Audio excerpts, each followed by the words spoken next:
అందరికీ నమస్కారం. మీ భర్త లేదా మీ భార్య మీ మాట వినడం లేదా మీతో తరచూ గొడవ పడుతున్నారా? వీటన్నిటికీ పరిష్కార మార్గం వశీకరణం.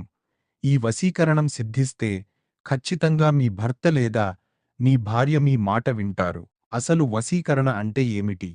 వశీకరణం అనగా వశపరచుకోవటం, సొంతం చేసుకోవడం. జీవమున్న ప్రాణి గాని, జీవం లేని వస్తువు గాని ఏదైనా సరే తను ఇష్టపడిన దాన్ని వశం చేసుకోవడాన్ని ఉపయోగపడే విద్యను వశీకరణం అని అంటారు.